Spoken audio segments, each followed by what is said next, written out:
Welcome to our channel. ప్రస్తుతం మనతో పాటు ఉన్నారు ఎండి ఆయుర్వేద నుంచి డాక్టర్ శ్వేత గారు. సో మేడంతో మాట్లాడి ఈ రోజు మన లేడీస్కే కాదు అందరికీ కూడా, కానీ ఎక్కువగా అమ్మాయిలు బాగా సఫర్ అయ్యేది ఏంటంటే గ్రే హెయిర్. సో దాని రిలేటెడ్ గురించి ఈరోజు మేడం మనకి ఏ వీడియో చేసి చూపించబోతున్నారు అనేది అడిగి తెలుసుకుందాం. నమస్తే మేడం. నమస్తే. సో మేడం, చాలా మంది అమ్మాయిలకి ఎక్కువగా ఉండేది, బయటికి వెళ్ళడానికి కూడా ఇబ్బంది పడుతూ ఉంటారు, కాన్ఫిడెన్స్ లెవెల్ అనేది కూడా దీంట్లో తగ్గిపోతుంది అనుకోవచ్చు. సో గ్రే హెయిర్ ఉన్నప్పుడు ఏ విధంగా వాళ్ళు హెయిర్ ప్యాక్స్ కావచ్చు, ఎలాంటి ఫుడ్ కానీ తీసుకుంటే మంచిది అంటారు? తప్పకుండా. ఇది ఏంటంటే ఆయుర్వేదిక్లో దీన్ని పాలిత్య అంటాం. గ్రేయింగ్ ఆఫ్ హెయిర్ని పాలిత్య అంటాం అనమాట. ప్రీమెచ్యూర్ గ్రేయింగ్ ఆఫ్ హెయిర్ అంటే ఏజ్కి కాకుండా ముందుగానే, అంటే చిన్న ఏజ్లోనే గ్రేయింగ్ రావడాన్ని అకాల పాలిత్య అంటాం అనమాట. ఇది ఫస్ట్ మనం తెలుసుకోవాల్సింది ఏంటంటే అసలు ప్రివెంట్ చేసుకోవడం ఎలా, ఎందుకు వస్తుంది ఎక్కువగా అంటే కనుక, ఇది ఎక్కువగా మనం తీసుకునే ఫుడ్ సాల్టీ ఫుడ్స్, అంటే ఎక్కువగా సాల్ట్ ఉన్న ఫుడ్స్ ఏవైతే తీసుకుంటారో దానివల్ల గ్రేయింగ్ ఆఫ్ హెయిర్ కానీ, వ్రింకిల్స్ కానీ, ఫేస్లో ఏజింగ్ ప్రాసెస్, అంటే మన గ్రేయింగ్ ఆఫ్ హెయిర్ అంటే ఏంటంటే ఏజింగ్ ప్రాసెస్ త్వరగా వచ్చిందని. సో ఈ ఏజింగ్ ప్రాసెస్ అనేది త్వరగా జరుగుతూ ఉంటది అనమాట. సో సాల్ట్ వేడిలో ఉంటది, పికిల్స్ లో ఉంటుంది, నెక్స్ట్ డ్రైడ్ మనం ఉప్పు చేప ఇవన్నీ వాడుతూ ఉంటారు, వాటిల్లో ఉంటుంది. నెక్స్ట్ మనం వాడే ప్యాకెట్ ఫుడ్స్ లో ఉంటది. ఇప్పుడు మనం వాడే చిప్స్ లో వాడడంతో సాల్ట్ ఎక్కువ, మనం టేస్ట్ ఫ్లేవర్ ఏది వస్తుంది అదే వస్తుంది. సో ఇట్లా మల్టిపుల్ థింగ్స్ లో సాల్ట్ ఎక్కువ ఉన్నవి కన్సూమ్ చేయడం వల్ల మనకి ప్రీమెచ్యూర్ గ్రేయింగ్ ఆఫ్ హెయిర్ రావడం జరుగుతుంది అనమాట. నెక్స్ట్ మిగతా వచ్చి స్ట్రెస్ వల్ల కానీ, సరిగ్గా నిద్రపోకపోవడం వల్ల కానీ, నెక్స్ట్ మన బాడీలో విటమిన్ డెఫిషియన్సీస్ ఉన్నా కూడా ఈ గ్రేయింగ్ ఆఫ్ హెయిర్ ఉంటుంది. సో వాటిని కరెక్ట్ చేసుకోవడం అనేది చాలా ఇంపార్టెంట్. అవి కరెక్ట్ చేసుకుంటూ ఇవి అప్లై చేసుకుంటే కనుక మంచి రిజల్ట్ ఉంటుంది. ఓకే. సో మేడం, ఈరోజు వాళ్ళకి మనం చూపించబోతున్న దానికి సంబంధించి ఎలాంటి ఇంగ్రీడియంట్స్? ఈ రోజు మనం చూపిస్తుంది ఒక గ్రేయింగ్ ఆఫ్ హెయిర్ కి ఒక ప్యాక్ లాగా అన్నమాట.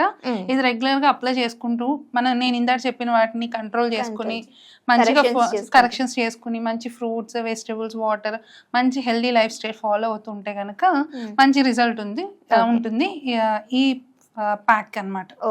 దీనికోసం మనం మొత్తం 4 పౌడర్స్ తీసుకున్నాము. ఇవి ఫ్రెష్ అవైలబిలిటీ ఉంటే కనుక డ్రై చేసుకుని హ్యాపీగా ఇంట్లో పౌడర్ చేసుకోవచ్చు, ఆర్ పౌడర్ ఫార్మ్స్ ఏమైనా బయట దొరికినా తీసుకోవచ్చు. బట్ మంచివి తీసుకోండి, కరెక్ట్ ఫార్మ్స్ మంచివి తీసుకోండి. దీనికోసం ఏంటంటే మనం వాడుతున్నది ఇది నీలి అంటాం అనమాట. ఇండికోఫెరా టింక్టోరియా పేర్లోనే ఉంటది. డైయింగ్ కి హెల్ప్ఫుల్, డైయింగ్ అంటే ఇక్కడ నేచురల్ డైయింగ్ అనమాట. సో డైయింగ్ కి హెల్ప్ఫుల్ అవుతుంది అని చెప్పి ఇండికోఫెరా టింక్టోరియా అంటాం దీన్ని. ఇది నీలి మందు చెట్టు అని కూడా అంటారు. దాని పౌడర్ దాని లీవ్స్, ఆకుల నుంచి డ్రై చేసి దాన్ని పౌడర్ చేసుకోవడం. ఇదేమొచ్చి ఆమ్లా, ఉసిరికాయ తెలిసే ఉంటుంది కదా మనకి, పెద్ద ఉసిరికాయ ఈ సీజన్ లో బాగా దొరుకుతుంది. కుదిరితే మంచిగా హ్యాపీగా ఇంట్లో ఇవి తెచ్చుకుని మంచిగా ఎండలో కాకుండా షేడ్ డ్రైయింగ్ చేసి ఎండబెట్టుకుని దాని నుంచి పౌడర్ ఫామ్ చేసుకుంటే ఇంకా మంచి బెనిఫిట్స్ దొరుకుతాయి, చేసుకోవచ్చు. సో ఇది నెక్స్ట్ ఇంకోటి తానికాయ అంటే ఐడియా ఉంటుంది, ఆయుర్వేదిక్ లో విభీతికి అంటాం, దాని పౌడర్. నెక్స్ట్ ఎస్టీ మధు, ఇదేంటంటే స్కిన్ కి హెల్ప్ఫుల్ అవుతుంది, హెయిర్ కి హెల్ప్ఫుల్ అవుతుంది అనమాట. అతి మధురం అంటాం తెలుగులో. ఈ 4 పౌడర్స్ ని తో ఒక ప్యాక్ చేసుకుని రెగ్యులర్ గా అప్లై చేసుకుంటే మంచి రిజల్ట్ ఉంటుంది అనమాట. దీనికోసం మనం ఒక బౌల్ తీసుకుని దాంట్లో 2 స్పూన్స్ ఆఫ్ 2 స్పూన్లు తీసుకోవచ్చు నీలి చెట్టు ఆకు, 1 స్పూన్ ఆఫ్ ఎస్టీ మధు, ఒక స్పూన్ ఏమో తానికాయ పౌడర్. ఇవేంటంటే హెయిర్ కి స్ట్రెంగ్త్ కూడా ఉపయోగపడతాయి అనమాట. ఒక 1/2 స్పూన్ ఆమ్లా పౌడర్. ఈ చక్కగా మిక్స్ చేసుకుని రిక్వైర్డ్ క్వాంటిటీ, మనకి ప్యాక్కి సరిపడేంత క్వాంటిటీలో వాటర్ మిక్స్ చేసుకుని కలిపి నైట్ అంతా కలిపి, ఇప్పుడు మార్నింగ్ పెట్టుకోవాలనుకుంటే నైట్ కలిపి పెట్టేసుకున్నా బాగుంటుంది, ఎందుకంటే ఇంకా మంచి కలరింగ్ ఏజెంట్గా పనిచేస్తుంది. లేదు అంత టైం లేదంటే మినిమం ఒక 1/2 అవర్ ఆర్ 1 అవర్ బిఫోర్ కలిపి దాన్ని ఒక ప్యాక్లా చేసుకుని అంటే నార్మల్ గా ఓన్లీ అంటే గ్రే హెయిర్ కేనా, లేదంటే హెయిర్ ఫాల్ రిలేటెడ్ కూడా యూజ్ అవుతుందా?